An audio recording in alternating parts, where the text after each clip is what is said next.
Hi, this is Dan Bullard, retired electronics engineer, sitting out on the front deck of my houseboat again. It's the longest day of the year, so yay! We're there, and hey, the sun's shining. It's great, you know. It was raining yesterday. Luckily, I just repainted my roof, so yay. Those guys at Stack Overflow, I just want to talk about those guys real quick.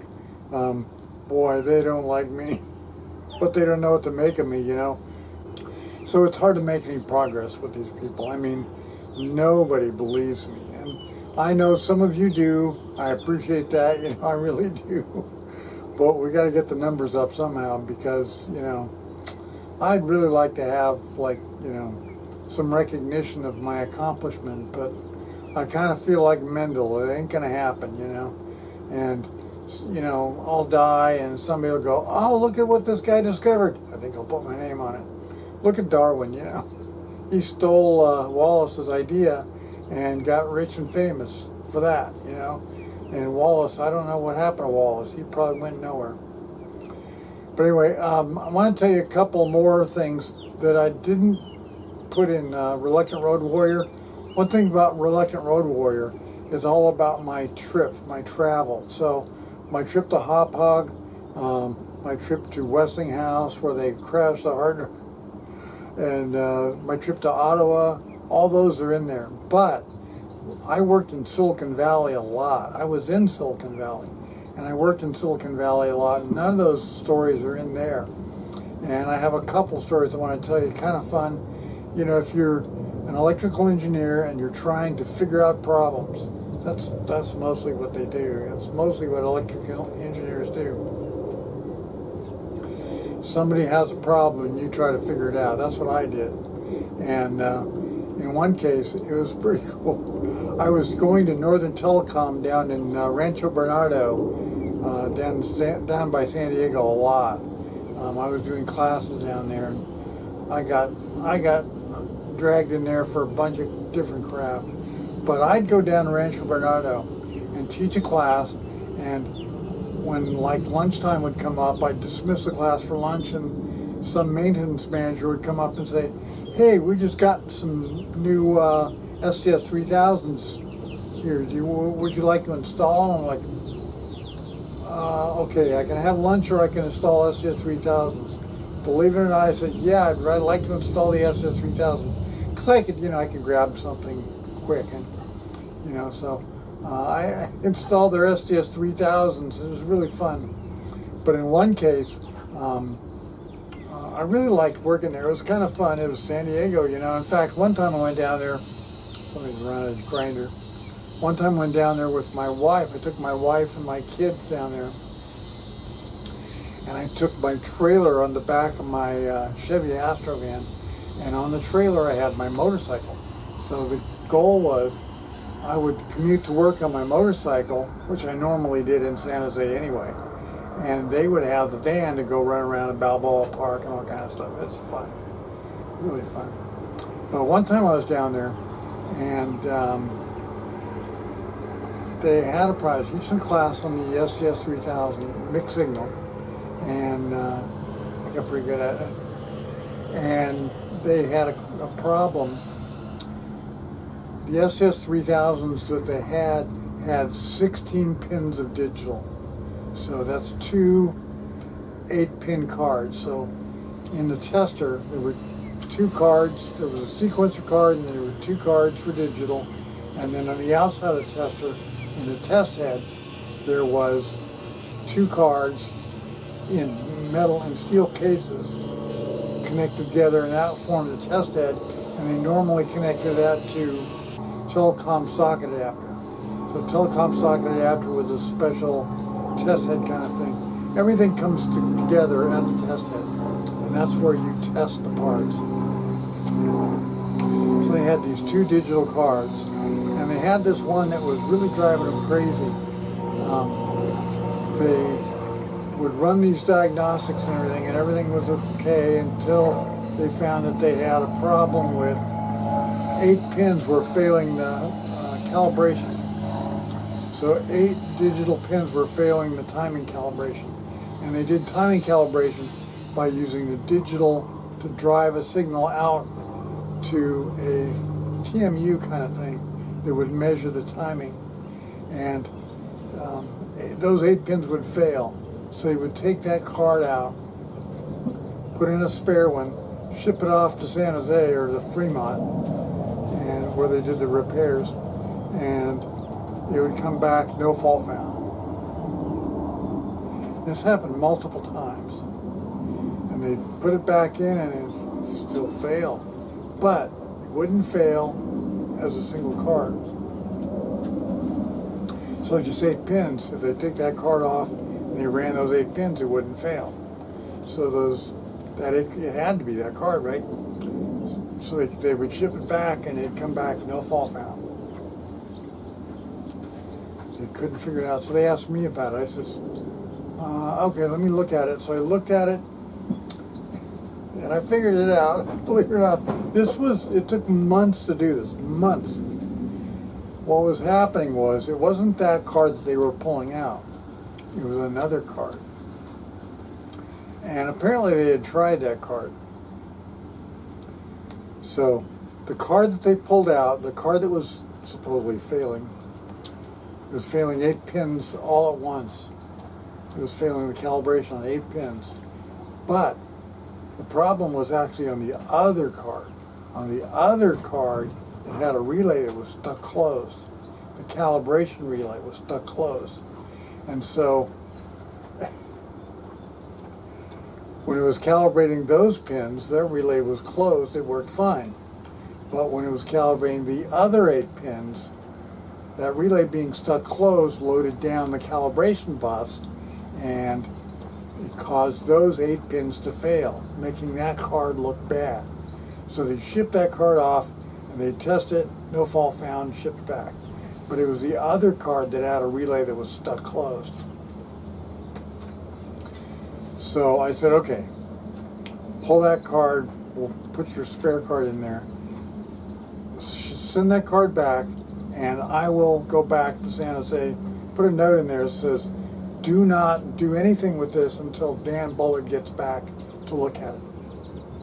So I got done with the class, said goodbye to my friends down there in Rancho Relaxo, and went back up to Fremont. The next Monday, I went and found the guys on the service floor. I said, okay, did you get that card from Rancho Bernardo? And they, yeah, we're going to send it back, no fault found. I said, hold on there, hold on.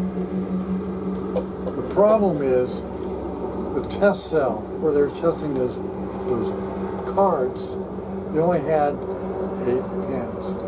So they had 8 pins. Now, the relay on this thing is stuck closed. But that doesn't matter when you only have one card, right? When you have 2 cards or 3 cards, it matters. It makes the other cards look bad. But with just one card, the calibration relay being stuck closed didn't affect anything at all, except that it would if you had another card. So I said, okay, look, we're going to go to the test floor. We're going to check this thing out with 2 cards. So we had to go get their test cell, put in another card, and get another digital pin card, and hook it up, and sure enough, it caused it to fail.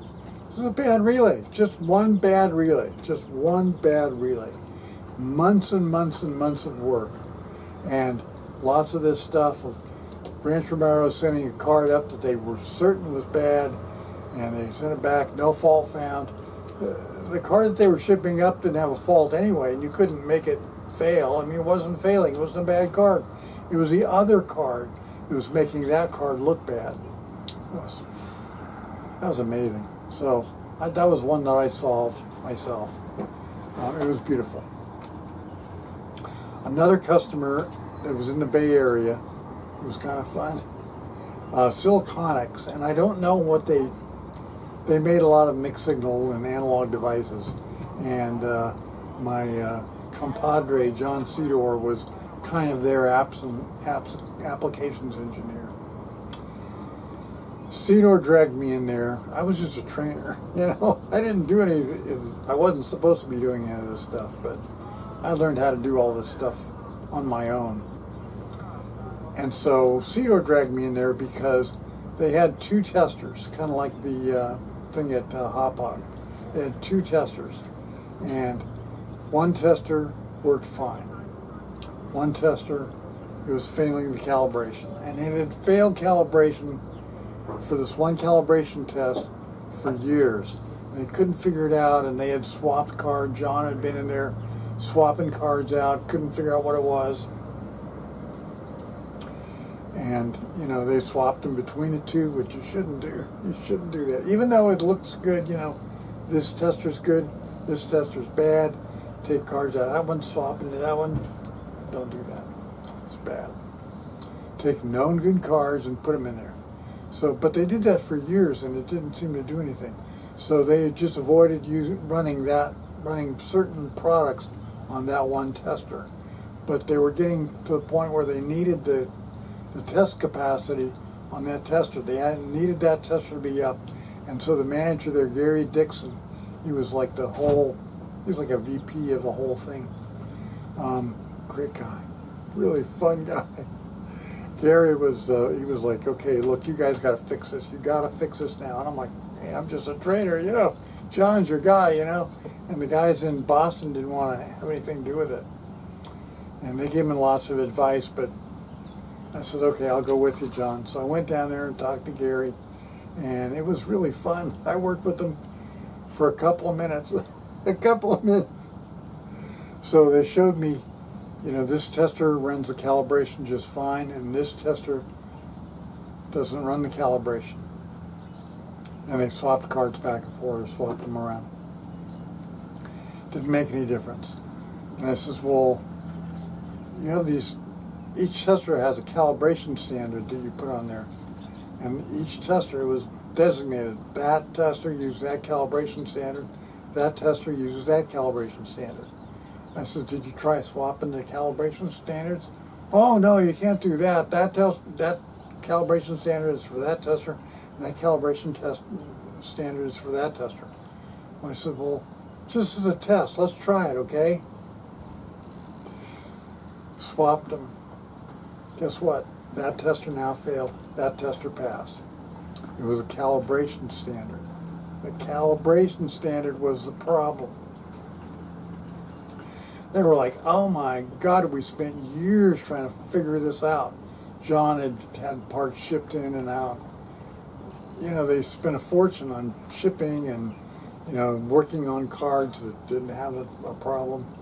And they never, ever tried swapping the calibration standards between the two. So they swapped the calibration standard between the two. We showed that one standard was broken. It had a problem, and I figured out exactly where it was. And I said, go fix it. And so Gary Dixon, great guy, he got a hold of the guy in charge of the test floor, and he says, okay, this is on you, pal. You Vietnamese guy. This is on you. You did this. This is your fault. This is your problem. So are you going to take some of your money for your department to pay off this guy Dan, who's worked on this problem for a day? We've worked on it for years. You should at least buy him lunch, you know. It was great. Gary was so sweet. But, you know, these things are so much fun. I love doing these things, you know, finding problems that nobody else can find.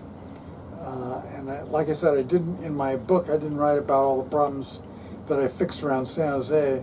I, you know, did a lot of them at other things, other sites that are documented in my book. But the ones in San Jose I didn't do because, you know, I wasn't traveling. You know, I get to go home at night. You know, when I was traveling, I'd be working on circuit boards in my hotel room, and oh my God, trying to squeeze one more glass of beer out of the idiots in Korea. Oh God. But anyway, it was fun. Oh, there goes a whole bunch of geese. Anyway, I thought I'd make that short. It was fun. When you're an electrical engineer, you're going to have a good time, or electronics engineer. You have a good time if you know what you're doing. If you don't know what you're doing, you're going to be miserable. And I really hope that you have the IQ necessary to exceed what their expectations are.